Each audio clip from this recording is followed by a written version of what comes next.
Hey, what up everybody? This is Stevie Breach coming to you.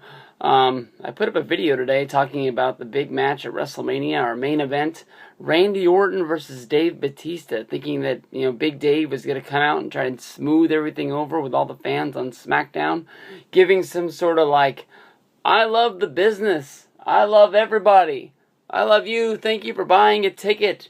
I thought he was to take the John Cena school of acting and go out there and kiss everybody's ass and try his best to get everybody to stop booing him. Whoa! I was wrong!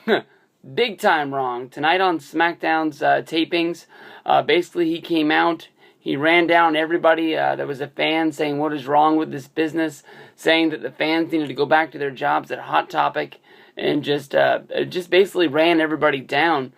I have no idea what they're doing. I have no clue if they're gonna do some sort of a double turn and maybe try to make us feel like we love Randy Orton, like maybe Randy's gonna go shave his face and maybe become the babyface once again, and then we'll do some sort of a double turn at WrestleMania where Randy escapes with the championship, but then we love him because he's not with Triple H and Stephanie anymore.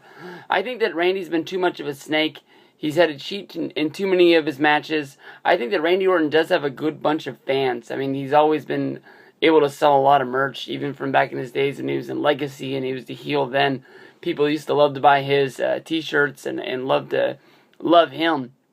But honestly, I don't see how you can work a double turn here where Batista can be that massive heel and then in the matter of a week, everybody can go to just loving Randy Orton again. If you go back to the 2010 babyface turn of Orton, where he slowly turned on Legacy, and then he came out of it looking smooth as hell after WrestleMania, getting to SummerSlam, becoming like the number 2 babyface of the company. It was sort of like a slow, progressive turn. He didn't just come out there and say, "John, give me a hug, I love you, buddy."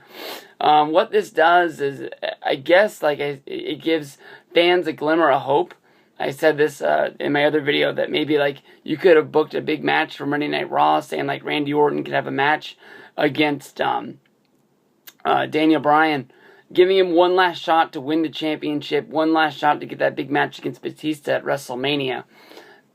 Everybody knows, or at least I know, I guarantee it that Daniel Bryan's going to, have that moment this year. I think that moment's going to be beating Triple H. But if they do just sort of give in to the fans' demands, I don't understand how they get there. I've been trying to think for a long time if maybe the Mick Foley stuff that he's tweeting and all his built up anger and saying he's crying tears over wrestling, if that's just some sort of a way to where Mick Foley comes back, gets Vince's ear, and Vince is the one who actually does the face turn on the Authority, adding Daniel Bryan into the match because Foley, tells him how much of a good idea it is. At first, I thought that maybe Stone Cold Steve Austin would be another guy that would be great in that role, but I honestly think from listening to the Stone Cold Steve Austin podcast that Austin's straight up about it. I mean, Austin just believes that Bryan's the guy and should be in that spot, and WWE's fucking up by not putting him in there. If they do the 3-way, I think that means that they have some sort of plan, maybe CM Punk is coming back, and maybe this is the emergency, oh shit, we got to get him in there. Maybe they worked a deal out in between the time they finalized their script for Raw last night, and maybe they're changing directions on the fly right now. Maybe Punk will come back on Monday.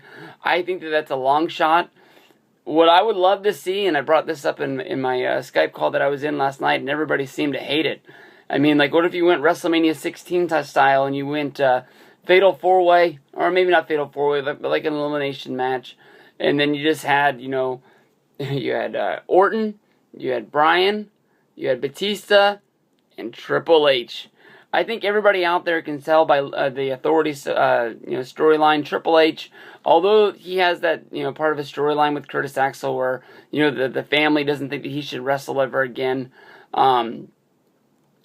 I think that everybody can tell that he would love to be the champion, and I think by putting him in the match, there would be a ton of fans that would just say, fuck this, Triple H is going to give himself the title. But just like all the other videos I've made, I don't think Triple H will win another match the rest of his career unless he has a babyface turn and he's fighting for the right of the company. I think if he stays heel in the role he's in now, he's going to lose every time.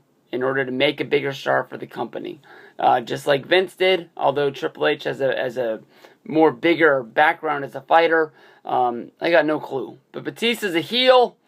You gonna care about Orton now? No, I don't care about Orton. I've never really liked the guy. I don't really want to cheer for him. I didn't like cheering for him in 2010. I remember being at the Monday Night Raw for SmackDown and just looking around like, you guys are cheering for him? This guy? You remember all the shit that he did just a month ago? I don't know. I didn't like it. Peace out.